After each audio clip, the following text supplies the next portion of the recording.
What has unfortunately really not been there is an enforcement mechanism.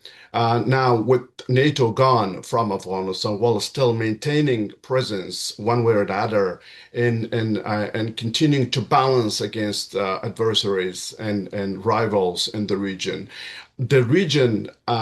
unfortunately has failed Afghanistan and has failed itself. Why? Because the problems under the Taliban today are still regionally rooted from the multiplicity of crises, from political to security to humanitarian to gender apartheid to drug production, and as well as migration. That's where we come from, Displaced International. These are, the spillover effects of the status quo maintained by the region.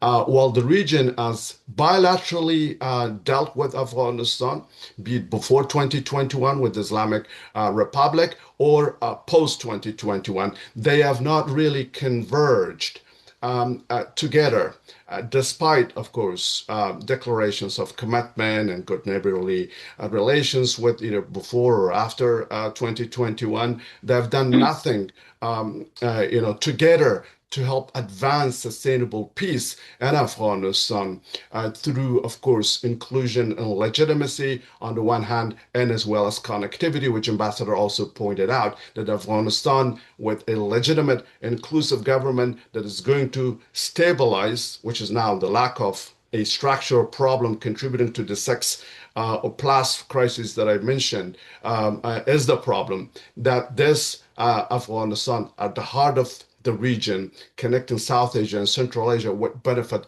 all neighbors. And that's why I think, given the role that Pakistan is playing right now, positions it best to help Afghanistan through a sustainable process, one that involves the UN, what I call UN-led, SCO plus supported, where Pakistan initiates this conflict resolution process under the UN, puts it on the agenda of SCO, which includes Iran, Pakistan, and India, of course, China and Russia, key neighbors of Afghanistan, and then adopt a regional compact for Afghanistan's stabilization, where the countries that I mentioned no longer deal with the Taliban bilaterally, but deal collectively as one, because they more or less share interests related to the crisis that I mentioned. Now, Pakistan hosts somewhere between 2 to 4 million refugees just on migration. Iran, between 4 to 6 million refugees. And Pakistan, as we know, is now directly, unfortunately, taking these blows from TTP and BLA, which needs to be addressed not through these, on and off selective airstrikes, but through a process which Pakistan initiates and helps bring everyone together now that it's working regionally with GCC, with Iran, and then, of course, extra regional with the United States. When I say a plus, it means Pakistan is again best positioned to bring the region together on Afghanistan, but also persuades and encourages the United States to support this regionally led process for stabilization of Afghanistan, where Afghanistan gets an inclusive, legitimate government, including the Taliban, among other Afghan sides. That this pluralistic society is represented, including by women, in this government to be established by the region. And if necessary, the region could even further enforce this. Should the Taliban, not cooperate, field a multinational regional peace enforcement force, because Afghanistan has always been a peace enforcement mission. We've talked about peacekeeping, we've talked about UNAMA, which remains one of the weakest political missions of the UN in Afghanistan compared to other political missions across the world.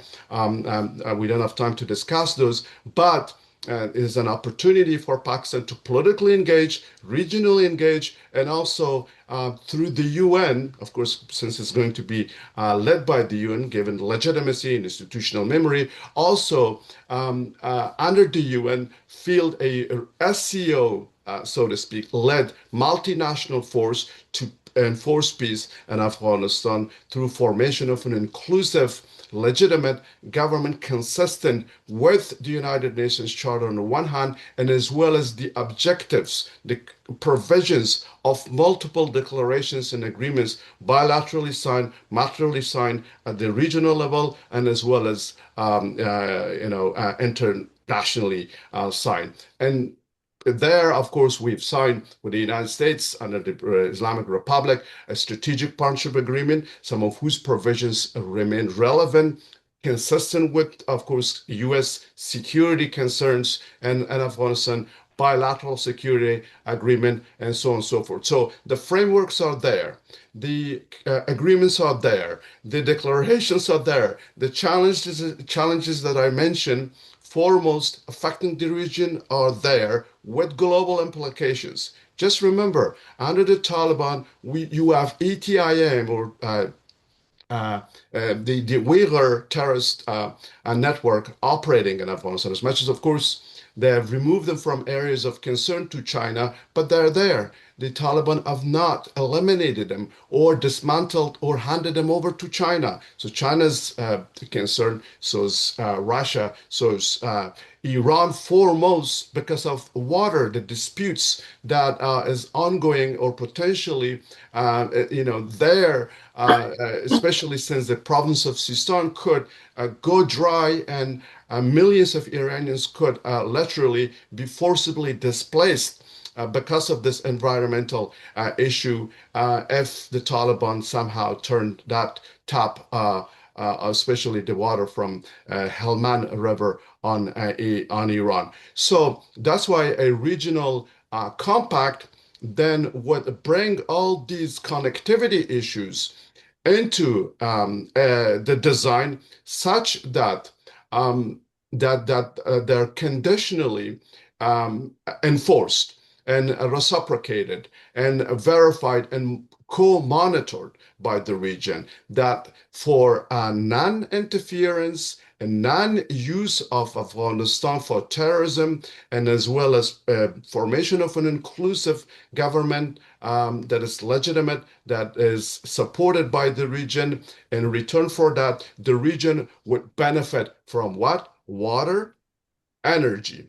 Both Pakistan and Iran need Afghanistan's water. So does Central Asia. And that the region needs Afghanistan for connectivity, trade, and investment. We know that. That's why President Ghani did so much to advance this. In exact words which Ambassador Durrani just put it a while ago. But unless these are part of the design of the peace architecture in Afghanistan and enforcing by the member states to sign such a compact, unfortunately, we would see more of the same.